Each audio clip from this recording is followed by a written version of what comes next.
Birth in the physical is death in the spiritual.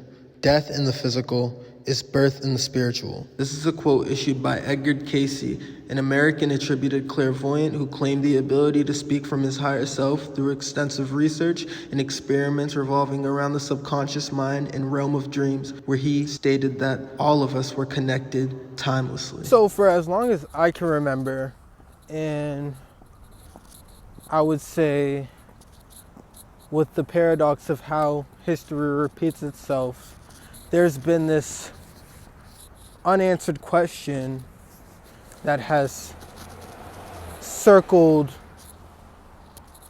our lives for forever. And that question is, what happens after death? What happens after death is the you that you know as you is gone. But what does that mean, right? So to answer that question, we first have to dive into what we are individually and what we are as a collective. And I want to start with ego specifically, because ego it's really a sense of self which we've created based off the differences that we've seen in the vessels that we have been in. To break that down even further, we can start at birth. When you're born, everything you do and everything you are is instinctual. It's completely subconscious. It's just reactive because you haven't really gained anything outside of what your environment has provided you with immediately, you know? And as you grow, all you build for yourself is what your environment or experience, I should say, continues to provide you with. You gain a level of consciousness that was already there in the things that were there before you. For example, we could use your parents, if we're talking about humans. And when you start to get that consciousness that they already have, because you're just taking in everything, you know, that's all you're doing. You start to become that. You start to have a sense of who you are, you know. You sort of separate yourself from the source of life that is abundant regardless of perception, you know. It's the perspective of everything. Who are you? You. No, not me, you. Yes, I am you. Just answer the damn questions. Who are you? I have told you. Are you deaf? No, you is blind. I'm not blind, you blind. That is what I just said. So now we can dive into things such as ego death. And this is, you know, people who have experienced this probably have done psychedelics or have just reached extremely high meditative states. Have reached extremely high meditative states where you kind of get away from that sense of self that has been there this whole time, because you realize that it's just a label. It's just, you can call it an illusion, but you could also just call it a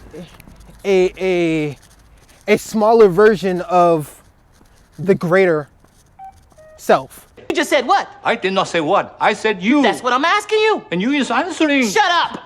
You. Yes? Not you, him. What's your name? Me. Yes, you. I am me. He's me. And I'm you.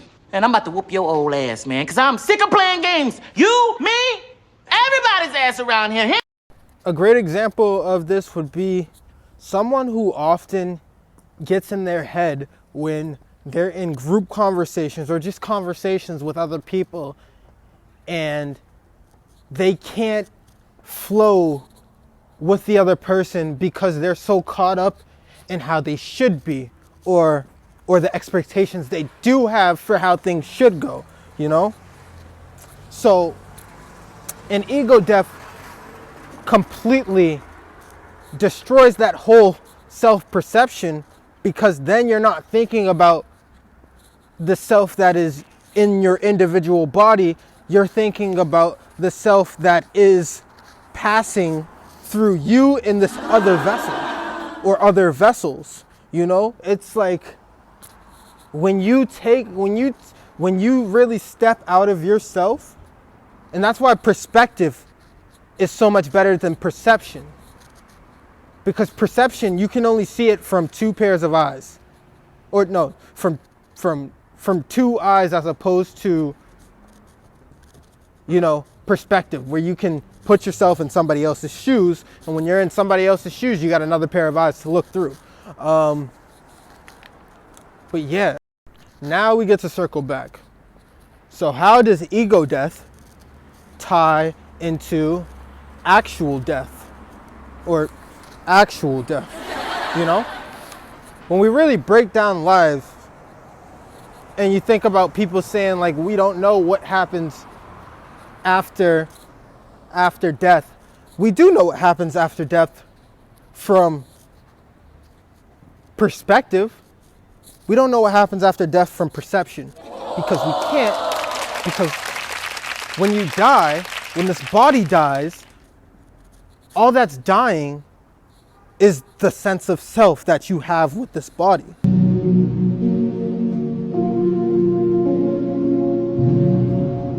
My nigga, you didn't know that? You feel me? All that dies is the ego. Everything else lives on because of everything that you've experienced, everything that you've passed on, everything that's been passed on to you. You know, we are not our bodies. We are the experience. We are will, inspiration, influence.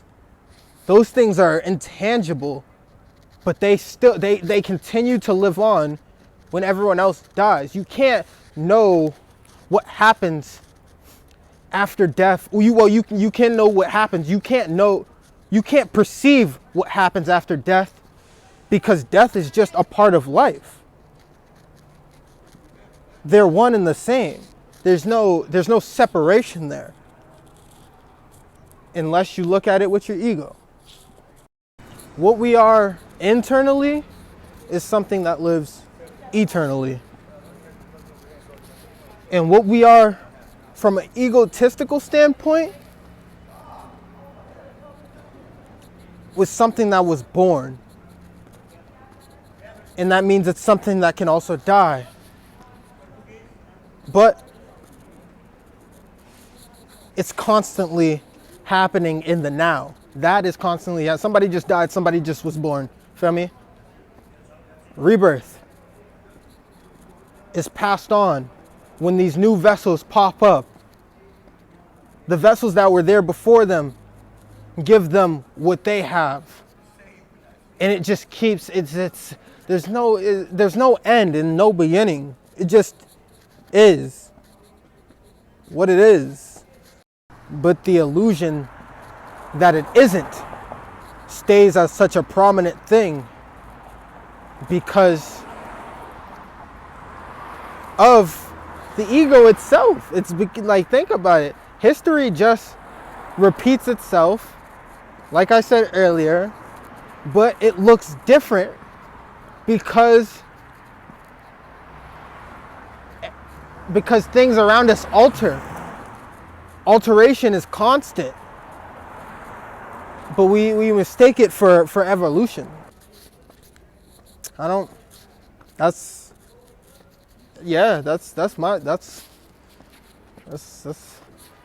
11 for you.